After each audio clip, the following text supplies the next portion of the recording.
The watch industry has decided something about you. No Rolex, no taste. Can't afford a Patek Philippe? You should be ashamed of yourself. The misery, the indignity. No Richard Mille? I don't know how you live with yourself. The unmitigated peasantry of it all. Now, if you go ahead and open up any watch magazine, pull up any watch creator on YouTube, maybe Instagram or TikTok, count how many times you see a watch that you'd actually wear on your wrist without also feeling like you had to invest in private security. The watch industry's pretty much decided what the best watches are. They've decided who belongs in the conversation. And if you can't spend more than 5 figures on your wrist, you're not in the conversation. But here's what they got wrong. The best watch on the planet costs roughly $20. And 100 million people already figured that out before you even clicked on this video. It's called the Casio F91W. The Casio F91W was introduced in 1989. Now, the one you can buy today looks almost identical to the one that came off the line that year. Same case, same display, same 3 buttons. And while every other watch company's been chasing the next update, the next generation, the next iteration, the next reason for you to open your wallet yet again, Casio looked at this watch, decided it was perfect, and then rested on the 7th day. Meanwhile, your Apple Watch needs to be charged every single night.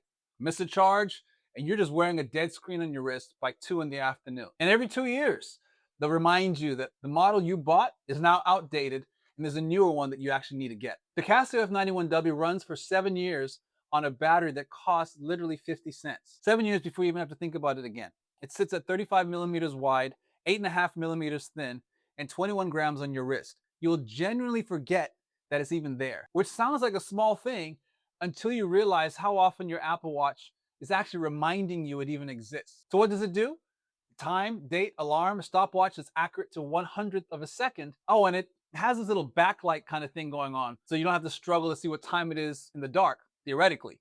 But let's be real, the Casio F91W backlight is comically bad. But the Rolex Submariner doesn't have one, so there's that. Now, the Swiss watch industry has spent decades telling me that mechanical movements are the pinnacle of watchmaking. The certified chronometer standard that they test against and market around allows up to 6 seconds of drift every single day. This watch drifts roughly 1 second a day. The $20 Casio F91W is flat out more accurate than movements that cost 100 times more, and it isn't even close. Casio actually rates it at 30 meters of water resistance too, but people on YouTube have pushed it well beyond that in their own independent tests. Some dude actually strapped one to a car tire, drove over it, and found it still running. Now, there's a thing about the people who actually wear this watch. It's not just the people that you probably would expect. Barack Obama wore one before the world even discovered who he was. Chuck Feeney, the billionaire who gave away his entire $8 billion fortune before he passed away,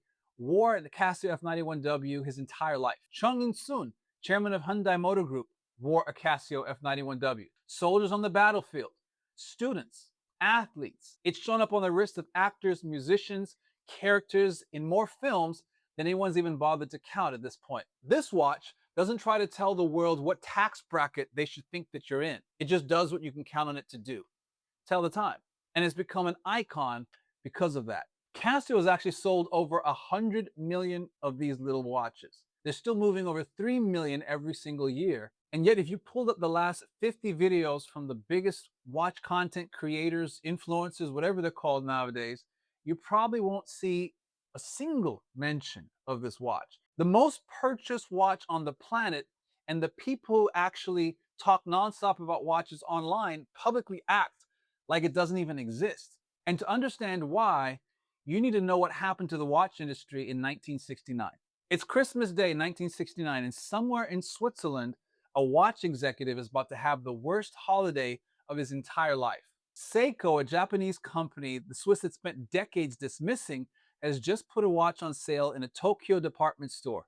It's called the Astron. Solid 18 karat gold, no mechanical movement, a quartz movement, keeping time 100 times more accurately than the finest Swiss chronometers on the market at that time. And here's the part that makes it so much worse, because 4 months earlier, Longines actually had held a press conference in Geneva, and they announced their own quartz watch, the Ultra Quartz. Europa Star, the Swiss watch industry's own trade journal, covered it enthusiastically and was declaring that Switzerland reigned supreme in the watch technology world. The Swiss had announced quartz to the world before Seiko did. Then they fumbled the bag. They didn't follow through and launch that watch, while Seiko moved immediately, putting the Astron on sale that Christmas day for $1,250, which is roughly the price of a mid-sized car at that time. Things have changed. Longines actually sat on their own quartz watch for another 2 full years. The Ultra Quartz didn't actually go on sale until October 1971. But by then, Seiko had already transformed the entire watch world.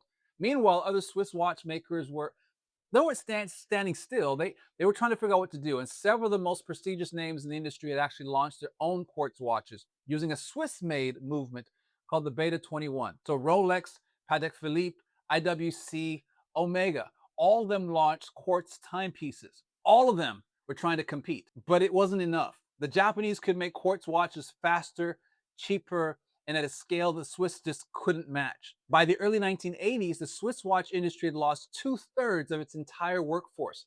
Hundreds of companies that had survived 2 world wars couldn't survive a Japanese quartz crystal. So the industry is in free fall. They had been beaten on the one thing that a watch is actually supposed to do, tell the time. So they went into a room.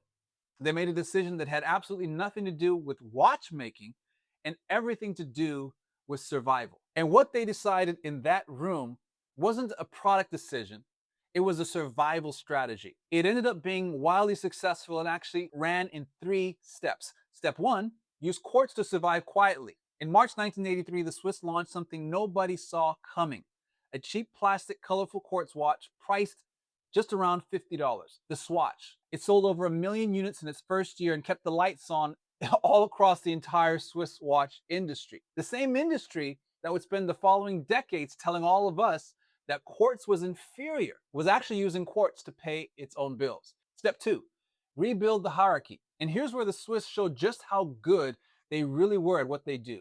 So while Swatch handled the low end of the market, the prestige brands executed a completely different play. Jean-Claude Vivier actually resurrected the Blancpain brand with just one idea. The slogan, which ran in watch magazines across Europe and all across America, was, since 1735, there has never been a quartz Blancpain, and there never will be. Not our watch performs better, just quartz doesn't belong here. Quartz is for the people who don't understand what a real watch is. Now remember, these are the same brands that had been rushing to put quartz movements in their watches just a decade earlier. Rolex, Patek Philippe, IWC, Omega, all of them launched quartz watches in 1969 and 1970. All of them now aligned behind the same new narrative.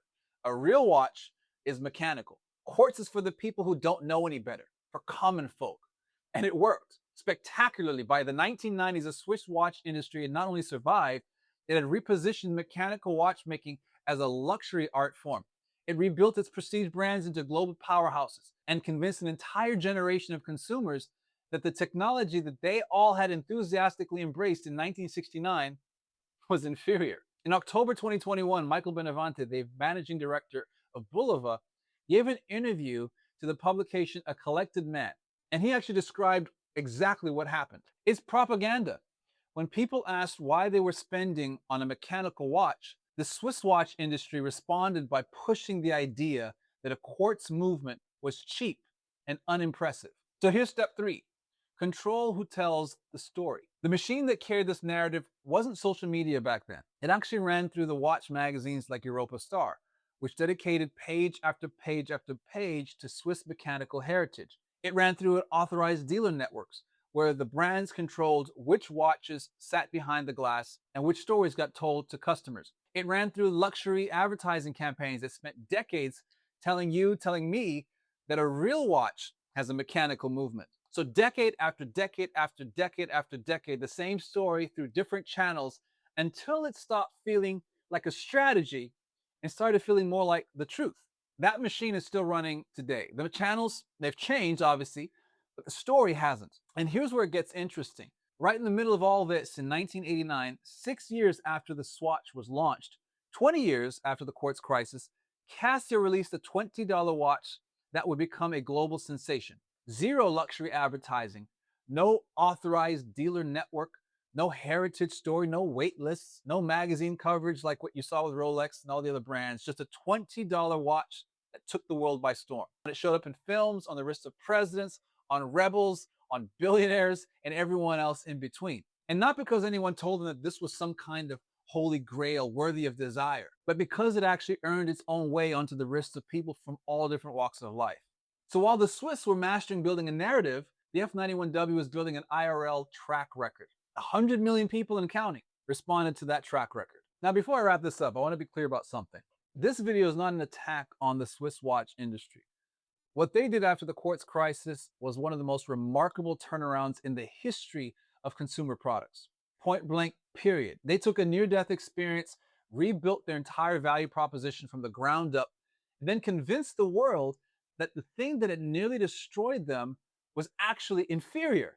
That's not cynicism, that's genius. You have to respect it even as you see through it. And the status game that they built their recovery on, that's not a Swiss invention, because humans have been playing status games since before recorded history. We're all hardwired for hierarchy. We read signals.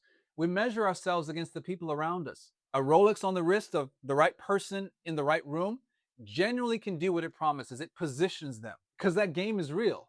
The signals work. Nobody lied to any of us about that. What nobody told you, though, is that those signals can be exploited. That someone with something to sell can look at a hardwired human instinct, understand it better than the people actually experiencing it, and then build an entire industry narrative around it. That's really the only thing this video is about. Not that the game is wrong, that you should know you're in a game. Because once you can see the game, once you understand that a real watch has a mechanical movement was really a survival strategy, that the hierarchy you've been measured against was constructed by an industry fighting for its actual existence, something shifts. You don't have to stop wanting the Rolex.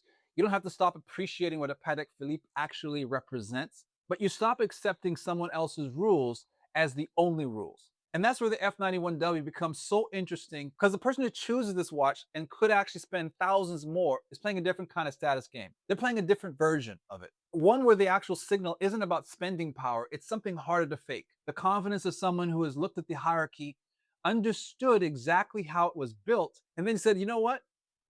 I'm going to decide what I actually want on my wrist. That's a different kind of status. And the people who actually know watches, they know it immediately when they see it. So the Swiss watch industry decided what you should want on your wrist. Now you know how and why that decision was made. What you do with that information? Well, that's up to you. Carry on.